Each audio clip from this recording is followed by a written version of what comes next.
Nano urea అందుబాటులో ఉన్న రైతులకు అవగాహన కల్పించడంలో సంబంధిత అధికారులు ఫెయిల్ అయ్యారు అనే విమర్శలు వినిపిస్తున్నాయి.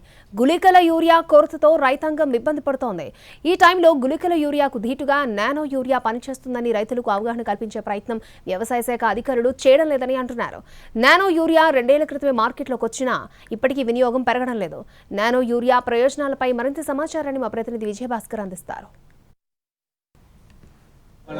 రాష్ట్ర వ్యాప్తంగా యూరియా కొరతతో రైతులు తీవ్ర అవస్థలు పడుతున్న పరిస్థితి ఉంది. యూరియా కోసం బారులు తీరుతున్న పరిస్థితి. తెల్లవారుజాము నుండే యూరియా కొనుగోలు కేంద్రాల వద్ద రైతులు యూరియా కోసం వెయిట్ చేస్తున్న పరిస్థితి ఉంది. అయినా కానీ రైతులకు యూరియా దక్కని పరిస్థితి.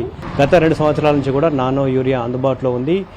రైతులు ఆ గుళికల యూరియాకు ప్రత్యామ్నాయంగా దీన్ని వాడుకునే విధంగా ప్రభుత్వం మార్కెట్లోకి తీసుకొచ్చి అమ్మకాలు ప్రారంభించింది. కానీ ఈ నానో యూరియా వినియోగించే విషయంలో రైతులకు సరైన అవగాహన కల్పించకపోవడంతో గుళికల రూపంలో ఉన్న యూరియా పైనే రైతులు ఆసక్తి చూపడం, అది సరిపడా రాకపోవడంతో రైతులు తీవ్రంగా ఇబ్బందులు పడుతున్న పరిస్థితి అయితే చాలా స్పష్టంగా కనపడతా ఉంది.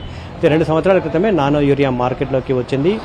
గుళికల రూపంలో ఉన్న యూరియా కంటే ఇది అత్యంత ప్రభావవంతంగా పనిచేస్తుందని ప్రభావితంగా పనిచేస్తుంది. భూగర్భానికి సంబంధించిన కాలుష్యాన్ని నివారించడంతో పాటుగా అత్యంత శక్తివంతంగా ఇది నానో యూరియా పనిచేస్తుందని చెప్తా ఉన్నారు ఫెర్టిలైజర్ షాప్ నిర్వాహకులు ఉన్నారు. అసలు గత ఏడాదికి ఈ ఏడాదికి నానో యూరియా వినియోగం ఎలా ఉంది అనేది వాళ్ళతో మాట్లాడుతుంది.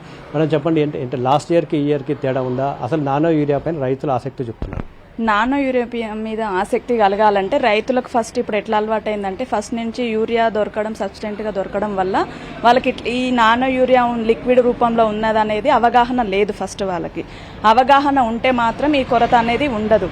కాకపోతే ఒక ఇయర్ దొరుకుతుంది, ఒక ఇయర్ దొరకట్లేదు. కాబట్టి రైతులకు అగ్రికల్చర్ వాళ్ళు ఎవరైతే ఉన్నారో వీళ్ళ రైతులకు కొంచెం ఇది తెలిసేటట్టు మార్కెట్లో తెలియజెప్తే మాత్రం ఈ ఇబ్బందులు కొరత అనేది ఎప్పుడూ ఉండదు. దీనికి డిఫరెంట్ ఏముండదు.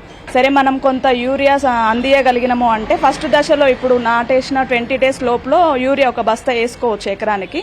సెకండ్ టైం ఏంది అంటే మళ్ళీ పొట్ట దశలో మళ్ళీ వేస్తున్నారు. కరుకులు పొట్టలు ఉండి గింజ గట్టిపడడం కోసం మళ్ళీ పొటాష్ యూరియా కలిపి వేయాలంటారు. కాబట్టి ఆ టైంలో యూరియా కొరత కోసం ఇప్పుడు ఇబ్బందులు పడి లైన్లు కట్టి ఇబ్బందులు పడే బదులు మనకు మార్కెట్లో ఇప్పుడు nano urea, nano DAP, nano potash వచ్చింది. కాబట్టి మనం ఇది లిక్విడ్ రూపంలో కూడా స్ప్రే చేసుకోవచ్చు. ఇప్పుడు పురుగు మందులతో పాటు దీన్ని కూడా స్ప్రే చేసుకొని మీరు ఒకసారి స్ప్రే చేసి రైతులకు ఒకసారి మనం స్ప్రే చేయించినాము అంటే దాన్ని డెమో ఏమన్నా చూపిస్తే వాళ్ళకి అవగాహన వస్తుంది. కాబట్టి మేము ఒకటే రిక్వెస్ట్ చేసేది ఏంటి అంటే అగ్రికల్చర్ ఆఫీస్ వాళ్ళు ఎవరైనా సరే రైతులకు అవగాహన ఇవ్వాలని కోరుకుంటున్నాం. ధరల్లో వ్యత్యాసం ఏం లేదంటే అది 267 రూపాయలు పడుతుంది. ఎందుకంటే దానికి సబ్సిడీ వస్తుంది.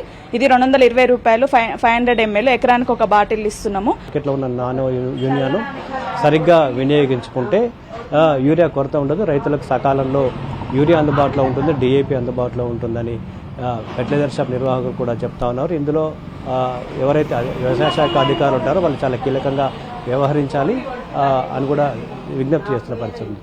కెమెరామెన్ బాలుతో విజయభాస్కర్, NTV, నల్గొండ జిల్లా.